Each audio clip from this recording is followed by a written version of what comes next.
Well, the Zags are in the thick of things in WCC play, set to take on Pacific this weekend, an undefeated start so far for the Bulldogs, but we do want to take a glimpse into the future, and a big piece of that future could be Chet Holmgren. For those of you that don't know about the #1 recruit in next year's class, this is a skilled big like we may have never seen before, and I'll tell you what, there is an update that we want to give in terms of all signs leading towards the Bulldogs. Absolutely. It was at the start of January. We saw the first crystal ball prediction come out from 24/7 Sports. Great website if you're not familiar with them. They do an awesome job of letting you know where recruits are leaning to. It was about the start of this month. The first prediction came out that said Chet Holmgren would be going to the Zags. That number is now up to 5 crystal ball predictions, all leading to the Zags. So he didn't have a single crystal ball taking him elsewhere. And all 5 of those picks as well are at a 7 or 8 on the confidence level on that 24/7 website. Really just tells you everything that, Zag fans, if you really follow Twitter and are deep into recruiting, you felt that Chet is a lock. And at this point, it really looks like there is no other option. It's going to be the Zags. Yeah, we kind of dealt with this with Jalen Suggs last year, where even when he committed to Gonzaga, it was, well, is he going to go to Gonzaga, or could we see him explore other options? And I think a lot of other schools are starting to give in to the fact that if he goes to college, it probably will be Gonzaga. But you're starting to hear the whole, well, maybe he goes to the G League. And we did get some clarity there as well in an interview that he did, saying, yeah, I'm definitely looking to play, to find a college to play for. My decision's going to come down to my fit in the school, all the way from basketball stuff to academics, really ruling out that G League route that we're starting to see guys take as they have that option. And so I think the fact that he says, I'm going to school, I think what we're seeing right now is it's a mature decision. That why rush it? I think if he had to make a decision today, he would be choosing Gonzaga. Sure. Not that we're expecting any of this to happen, but you look at what happened with Kentucky. You look at different schools, Arizona, that are being placed under sanctions. Chet isn't expecting anything to come out, but why not give it an extra month? We're waiting then, okay, well, when are you going to make a decision? And we did get a little bit of answer on that as well. He said that he will be making a decision before his season is over. Did a little bit of research here at Upper Left Sports. That's March 12th. So we may be getting a gift just 1 week before the NCAA tournament. Yeah, I mean, how awesome would that be? We got March Madness a week away. Find out that Chet Holmgren has committed to your program. That is obviously a perfect scenario. But props to Chet, like you said, a mature decision to take his time. Let him enjoy his senior season. Anytime you make that early commitment, especially when you're a recruit of that high profile, the #1 recruit in the nation, it's going to bring a whole lot more media and attention. And Chet is out there focusing on bettering his game every day and winning basketball games. So, before we know it, that next month and a half is going to be going by, and we're going to be looking at Chet donning a new college jersey. He recently narrowed his list down to finalists consisting of Georgetown, the Zags, Memphis, Michigan, Minnesota, North Carolina, and Ohio State. Brought him from 24/7 Sports. Interesting enough, said he does think Ohio State will still be in the picture. Yeah. He said Minnesota's going to be there. That's where he's from. I'll tell you, watching Minnesota, that's real. Having the team that's from your home state, super close to where he lives. When I see Minnesota playing right now, I hope they lose every game. Don't take that personal, Gopher fans. But, you have like Michigan. Michigan's in the run for it. Michigan actually currently has the #1 class next year. Loaded. Juwan Howard's doing a lot of stuff up there. You had a lot of talk around Michigan recently, like, hey, maybe we need to talk Gonzaga, Baylor, Michigan. Are they all one and the same? Michigan didn't really live up to that recently, and so maybe they're not quite ready to compete. But I do think that with this Gonzaga program, what Chet's not doing is he's not looking to see, where do I have the best chance to necessarily win a national championship? Is that a piece of it? Yes. Always is. But he cares about, what are you going to be able to do for me in my 1 year in college to get me ready for the pros? And the Zags have a great track record of this, and you came up with a comparison in terms of how Mark Few might use him that I think is very good. Yeah, I mean, it seems like a little bit of an easy comparison maybe, but you think back to the skilled bigs that Gonzaga has had. I think Gonzaga is one of the best programs in the nation in terms of preparing their bigs and bettering their bigs while they're in the program there. And for me, I look back to a guy like Kelly Olynyk, Yeah. a 7-footer who is a skilled, grew up playing guard, much like Chet, grew 10 inches his senior year, much like Chet. It wasn't a senior year for Chet, but you can see, when you grow up playing guard early in your basketball career, you end up with guys like Kelly Olynyk and Chet, who at 7 foot, handle the ball, pass the ball, create, and can do things on the perimeter that a lot of other bigs can't. And so when you want to, and if you're in Chet's shoes, you're looking, like you said, how are they going to use me in their program? How do I fit?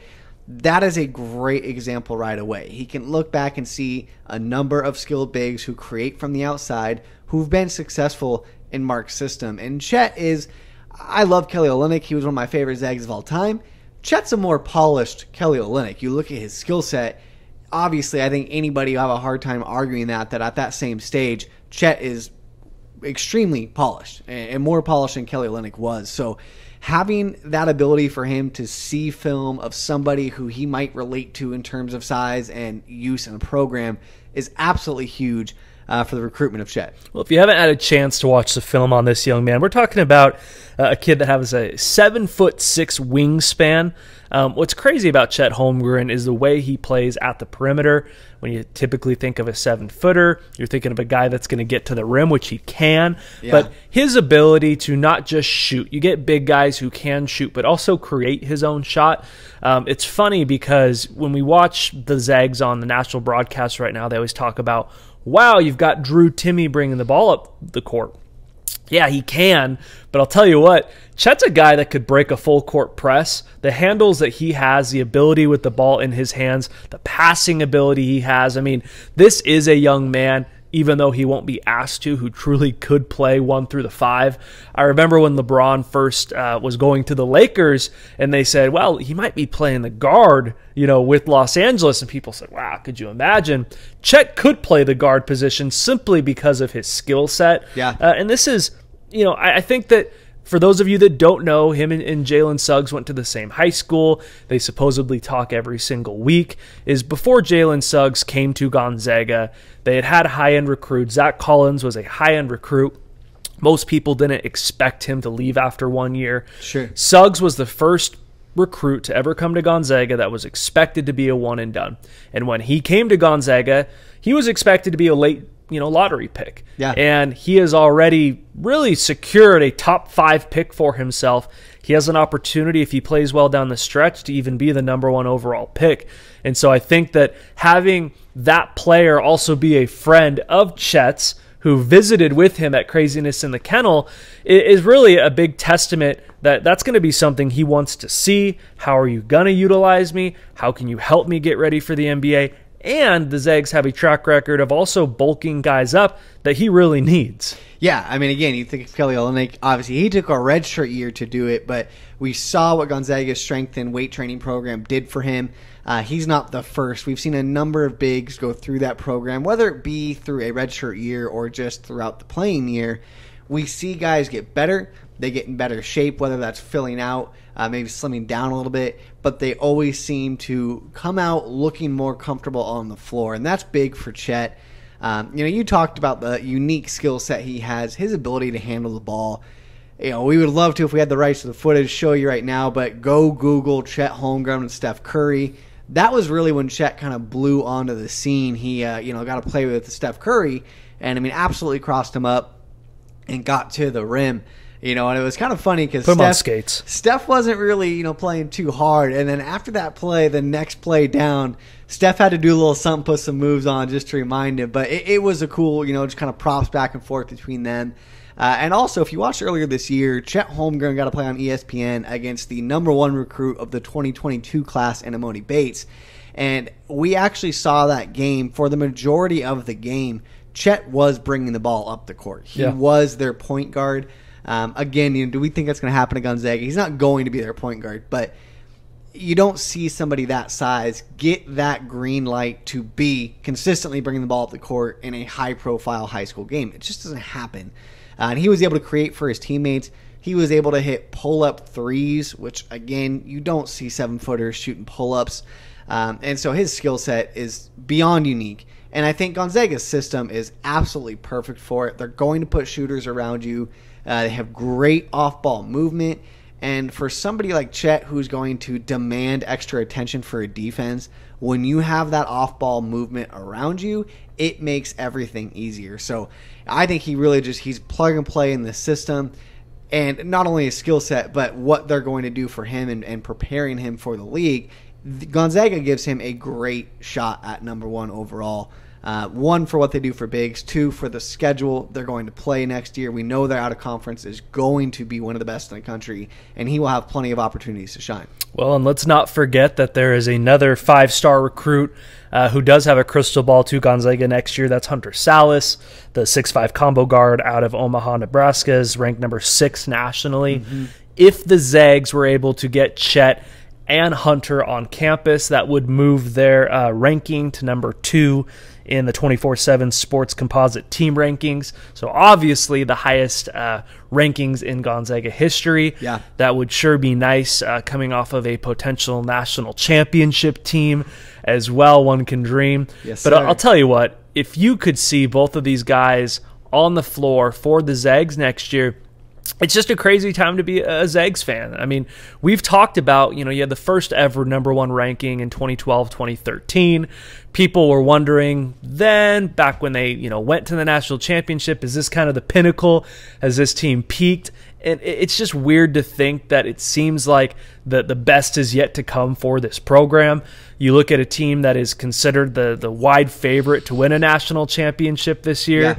You look at the guys that they should be bringing back next year, and you add these 2 young pieces to the fold.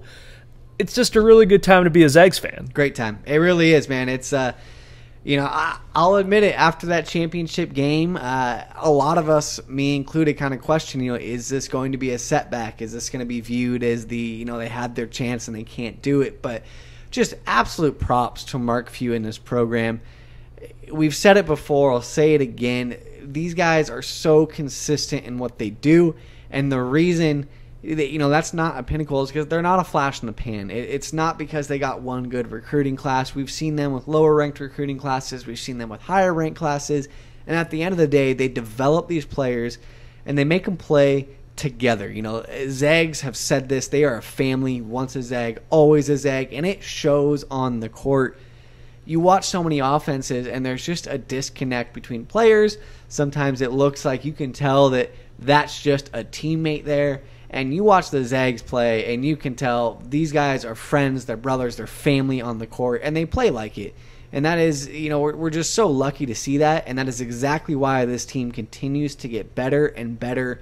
And now we sit back and say it feels again like they're just on the rise. Well, the Zags got dudes, and they are looking to add one more dude in the fold in Chet Holmgren. As soon as we get any update or he does make his commitment, we'll make sure to let you know. Chet, if you want to come on the show to announce your decision, we'll welcome that with open arms as well. But Zags look to add a huge piece in the class of 2021, 2022, and the #1 recruit in the country, Chet Holmgren.